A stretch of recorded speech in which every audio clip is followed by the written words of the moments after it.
I think anybody that wants to succeed in life, in anything that they do, they have to have resilience. You look at it like, property investing for the real professionals or the ones that have built a substantial portfolio. The median rent is above the affordability ceiling. That doesn't necessarily going to get rental growth. Yeah, it's a very important part that I believe, Roy, a lot of people have missed. I'm listening to you and I'm thinking there's downward pressure on prices.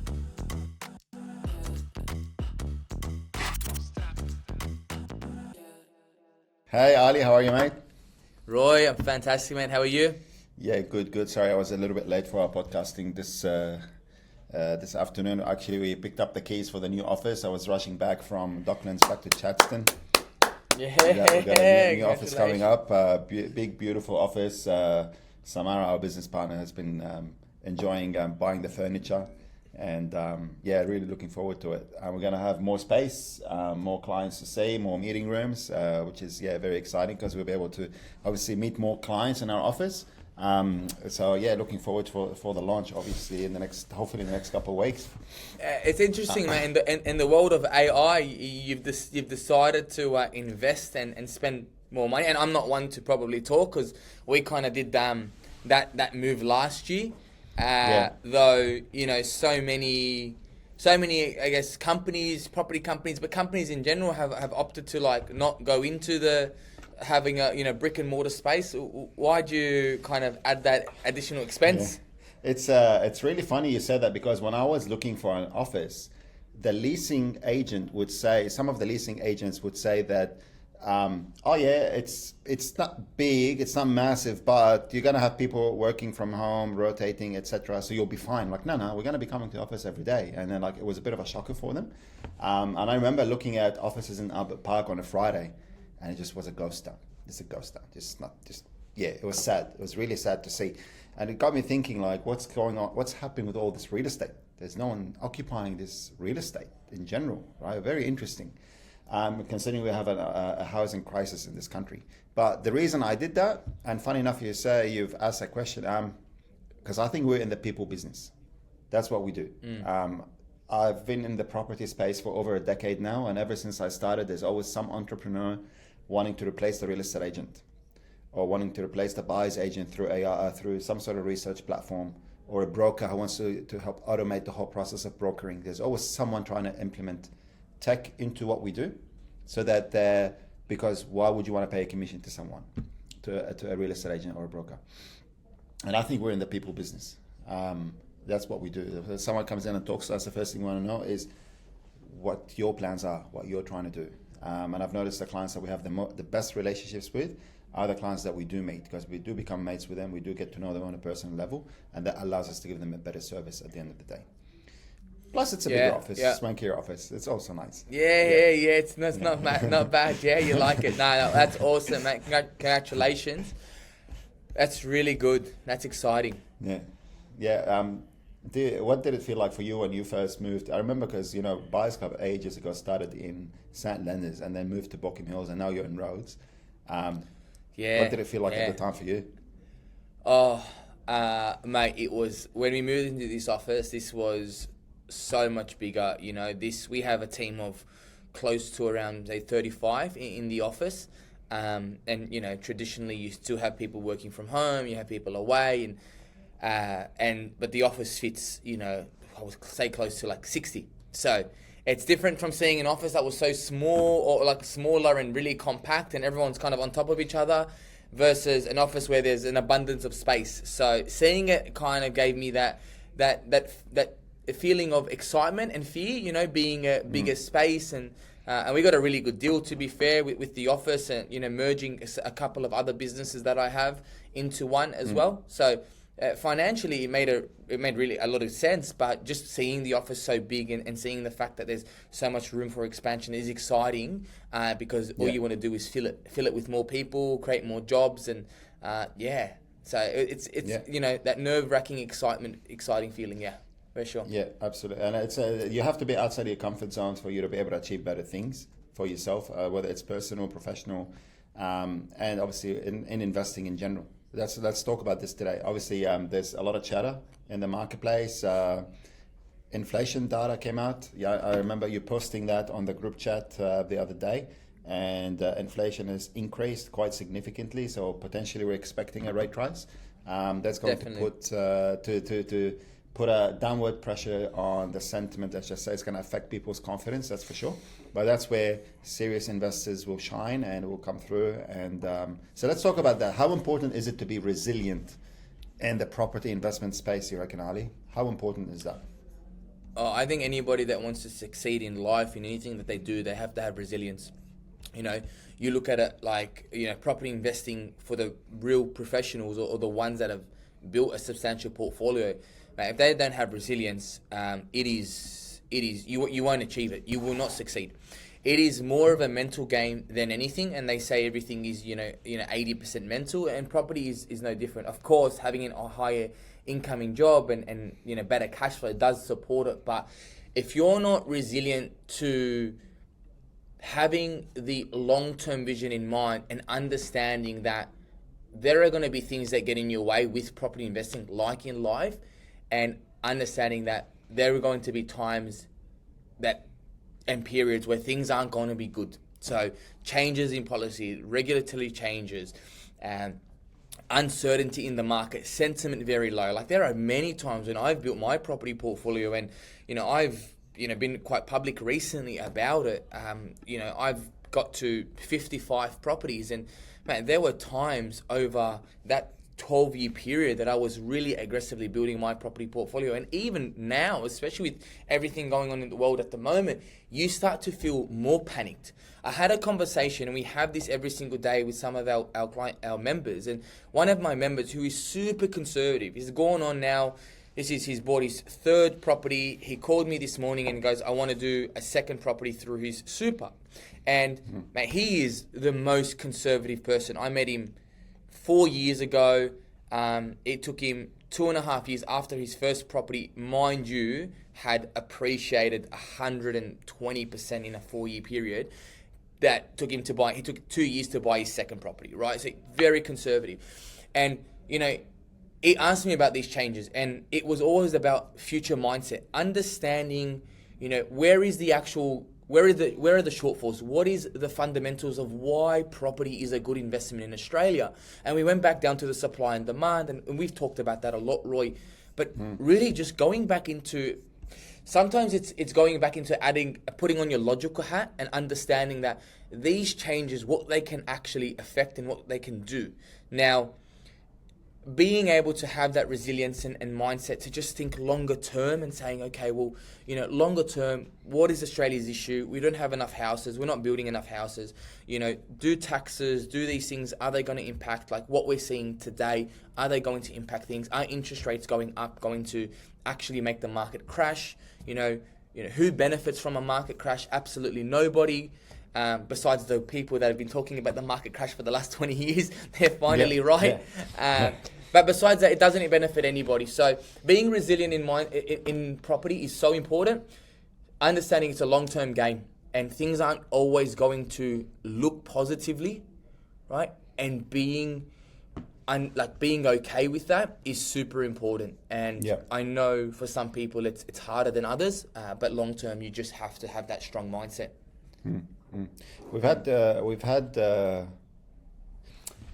I was driving back from the office today, the new office, and I had one of our consultants, our senior consultants, Mark, with me in the car, and he was texting a prospect, someone who's considering signing up with us and becoming a member, and the guy was arming and ahhing about getting started. He wants to see what's going to happen in the next budget, the taxes, the capital gains tax, the negative gearing, all that stuff. And I asked Mark to send him a message because he was really focusing on all the negative reasons why not to invest. And I said, just ask him if he had a daughter or a son and they could afford to purchase a property in 2026 where affordability is at a crisis, interest rates could be rising, and there's uncertainty in the world. Would you recommend your daughter get her foot in the door or not do anything at all? Funny enough, the guy responded, and it went in a very positive direction. It really, he really resonated with that message. So on that note, we put together some thoughts and notes for today's meeting that we'd love to talk to you guys about, to all of our listeners or viewers, because the market is really shaping to be a very interesting market. You really have to be very strategic. And we just want to talk to you about a few things. For starters, the market is definitely decoupled. Like we're seeing two different camps. Is it going to continue to grow? Is it not going to stagnate? One word I think we're going to start hearing more often is stagflation. And I was listening to the Diary of a CEO podcast. He was interviewing someone from Australia, and he talked about stagflation and how hard it is to get out of stagflation in general. So on that note, for example, one of the things that I'd love to get your thoughts on, Ali, is obviously we know things are becoming unaffordable, but we have always said, buy where there's undersupply and you'll be fine. However, with this research, this report is saying that scarcity no longer guarantees a rental yield growth, emphasis on growth. Why do you think that's going to be very important moving forward? Why is it important to have growth in your growth for your rental yield in your portfolio?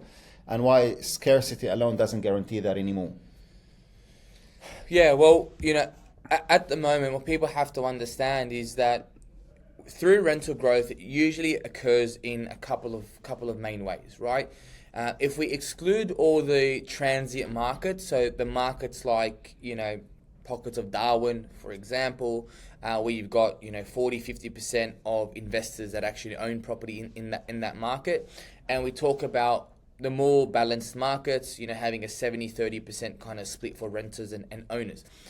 Rental growth is usually a precursor for capital growth, but why does it occur? Well, number one, it occurs because usually the people that migrate to Australia will rent first.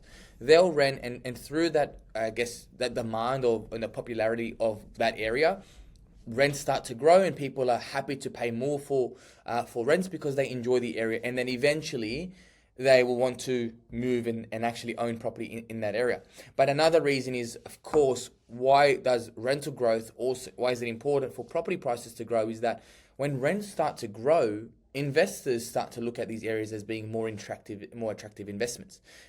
And so what you'll see is that once you start to seeing rental growth, and I've seen markets that have gone through stagnation, but then have had really strong rental growth and then have been able to continue to grow off the back of rental growth. Because while a market was maybe seen at a 3.5% return, it has been stagnant for say a year or two, but rents have then jumped, $100, $200, and then that yield then becomes a 4.5-5% yield, and property prices just going to they follow through. So it's super important while property prices grow due to rents, and while you have to be in an area where rents are growing because of the signal that people want to be there and people can afford to pay more in terms of the local economy, but also making sure that you're in an area that is also going to attract investors into that market. Now, why are we not seeing that at the moment? Well, going through this graph, which is the rental paradox, right now we are seeing a lot of areas hit affordability ceilings, right? And at the end of the day, people will struggle to afford more in terms of rent. What we're seeing is more properties like co-living properties, or people moving back in with their parents because rents are so expensive, and that is a big issue. It's not just the fact that if people can't actually afford to continue to pay for rent, they will look at more alternative and further alternative options. Now, we're not in the current climate like Hong Kong or New York, right, at the moment. Now, over time, I think if it continues and we don't fix the actual issue, that can potentially be the case where people are paying, $1,000, for a studio apartment, right? And, people are living with roommates. But at the moment, we're seeing that shift where tenants are actually getting to the point where they're no longer able to afford these rental increases. They're looking at alternative options. They're moving in together. So what essentially we're seeing is we're going to see that demand drop. And the reason that it's dropping is because of the affordability. So super important to understand that if your area that you're looking at isn't having that affordability thing is being hit, even just from a rental perspective, then you've got concerns for future prospects for capital growth as well. So what I understood from this graph, Ali, is that the vacancy rate could be low or could be at an all-time low, but if the median rent is above the affordability ceiling, that doesn't necessarily have to mean that you're going to get rental growth if it's not affordable anymore. So what that means, and how I'm interpreting this, is that if someone is looking at purchasing an investment property, they have to consider things like, well, what do my future tenants do for work? What sort of income are they on? How far do they need to travel to access employment, decent employment that earns them a good income so that I can continue to increase my rent in time? These questions are going to be very important to ask yourself as you're looking for the next location as part of your investment strategy. Yeah. Mind you, Roy, this graph represents mainly Sydney and Canberra, who have had a 0% quarterly growth, despite being sub 1% vacancy rate markets, right? That's what we're probably seeing. But across Australia, we are starting to see rental growth slow down for a lot of areas now. Yeah, absolutely. Awesome. So this next thing that we want to talk about is like in this decoupling, we're looking at supply, and obviously with the war that's happening in the Middle East, or whatever it is that's going on in the Middle East, it's you would have seen racist plumbing companies say that pipes are going to be 30% more expensive and things like that, and so we're going to see things escalate relatively quickly when it comes to construction costs and so forth. How have we been? Because we're on the forefront, Ali. Like, I'd like to say we talk to builders, we talk to land developers, we talk to real estate agents, and so on. If we want to give our listeners and viewers just some insight around what we're saying, what would you like to share with them? Yeah, well, what we're seeing, guys, is as we start to see here, HDP pipes, they're up 36%. You got stormwater drainage up 31%. You got PCV products that are up 28.5%. Like construction, a lot of the materials have increased significantly. Now we've had, at the time of posting this podcast or recording this podcast, we've seen petrol prices come down, but at the moment, we didn't see that price increase straight away. Suppliers have passed on their increases. I spoke to a builder that we work very closely with this today, and he talked about those price increases still haven't come back. It's these big companies haven't come back and said, hey, petrol prices have come down a little bit. We're going to give you guys a discount. So they've still added a lot of these costs. What you're seeing is fixed price contracts, especially fixed price contracts, now be very having exit clauses. So very important. They have exit clauses in their contracts. They have price material changes. They have things, and they've always had things like clauses like rise and fall, but also act of God clauses, which means like global events, things that are outside anybody's control, where they can put up prices.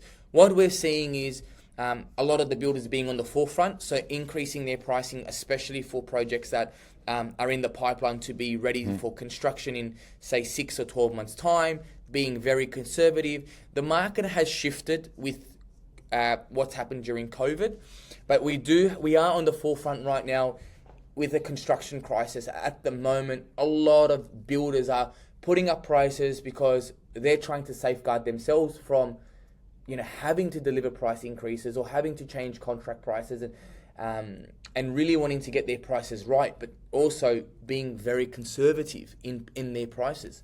And what's happening from that has been obviously a little bit of an undersupply.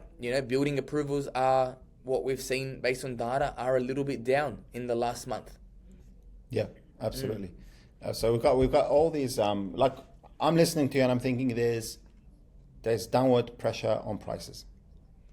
Okay, but if you look at what could be supporting price growth is this is a very nice graph, by the way.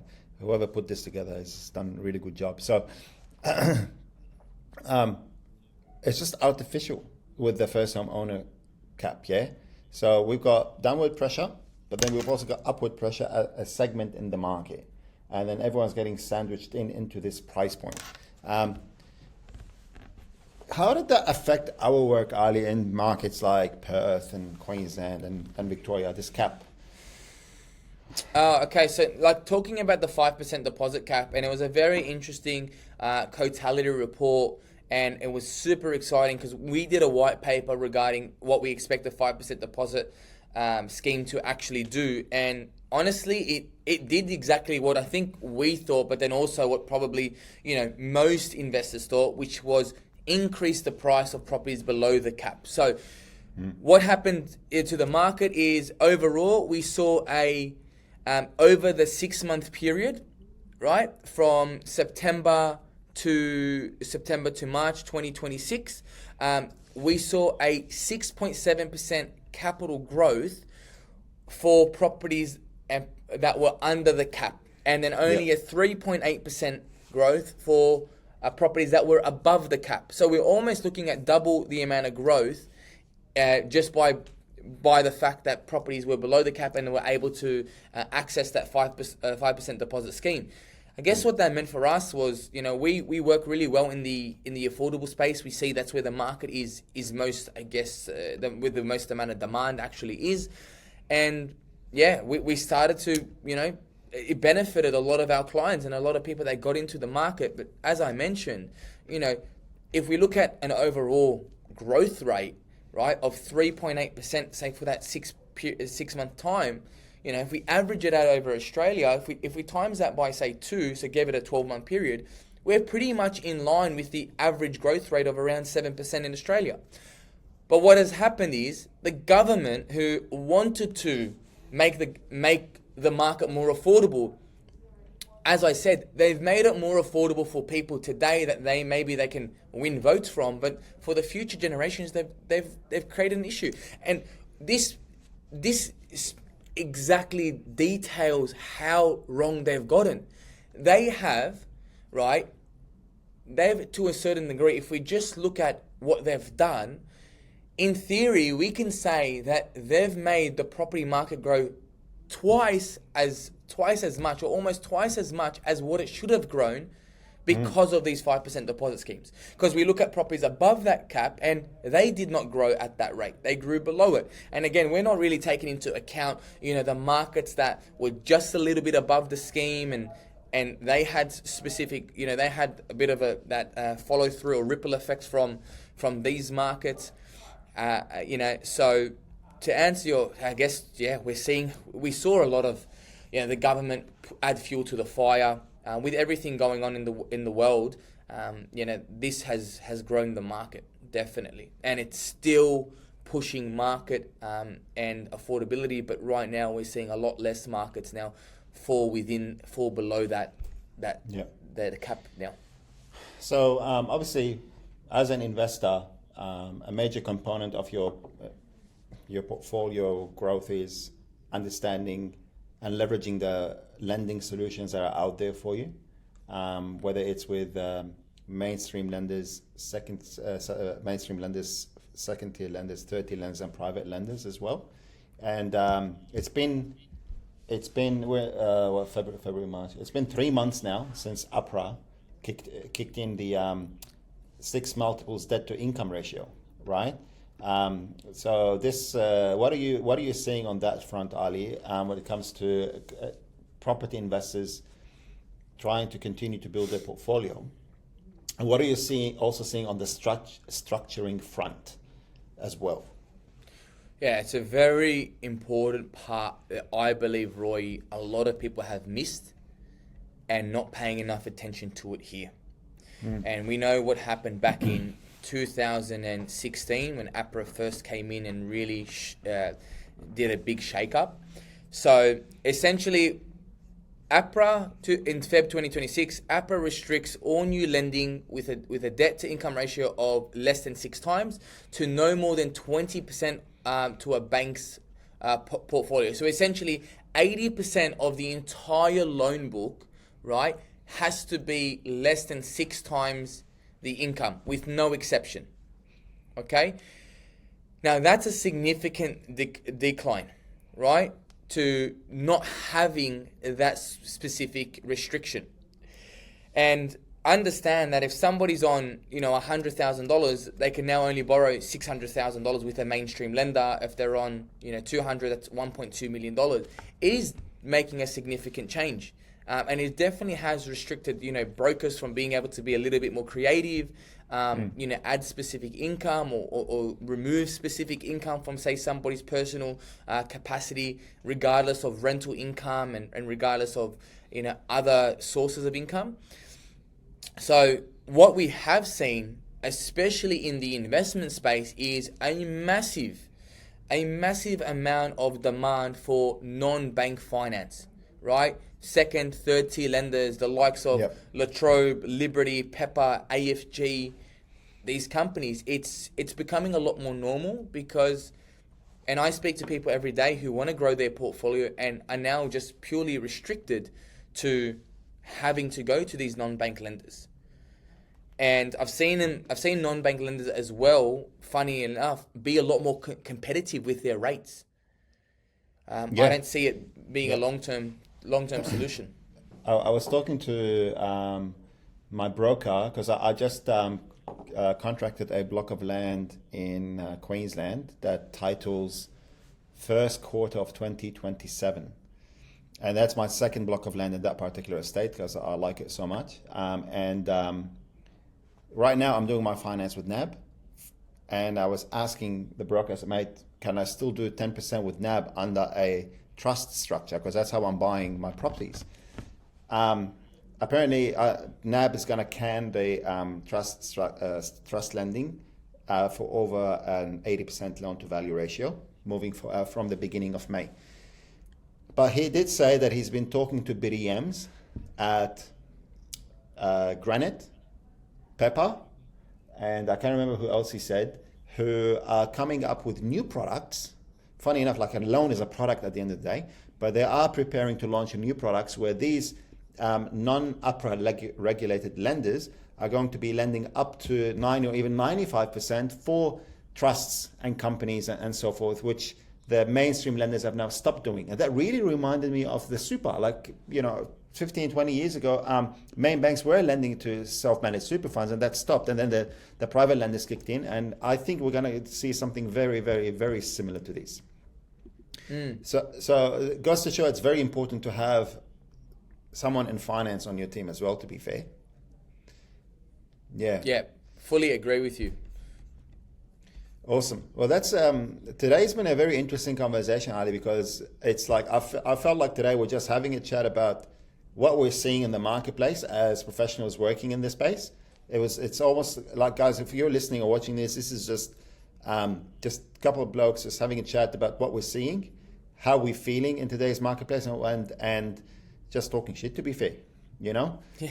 But if you wanna just wrap it up for today and just leave things on a positive note, because it has been an interesting couple of weeks.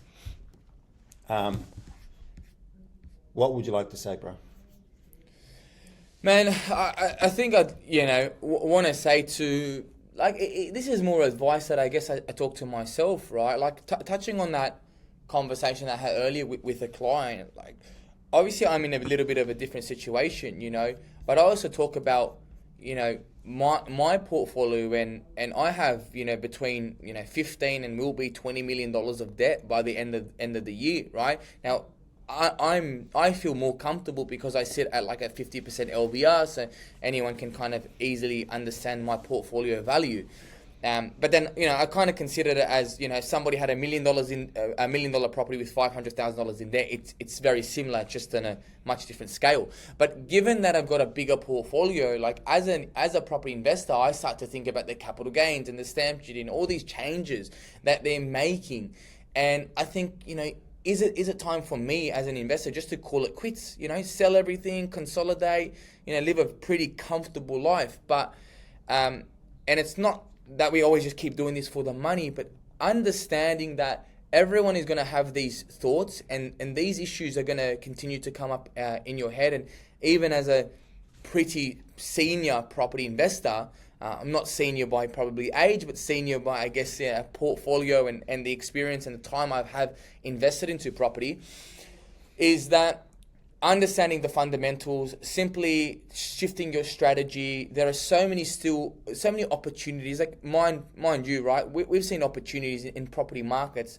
for a lot of people that from 2022 to 2026 have had very minimal growth, right? That's right. What people need to understand is that that not every market has grown. And earlier, one of the examples was that a rising tide no longer lifts all boats. And it makes a lot of sense, but understand that not every market has always grown at the same time, right? Even while we started to see massive shifts in Perth, Adelaide, Queensland, they grew from 2021 to 2025 and had significant growth. But how many other markets actually had minimal growth? Right? So, the idea of a rising tide no longer lifts all boats, well, truth be told, that's probably always been the case anyway.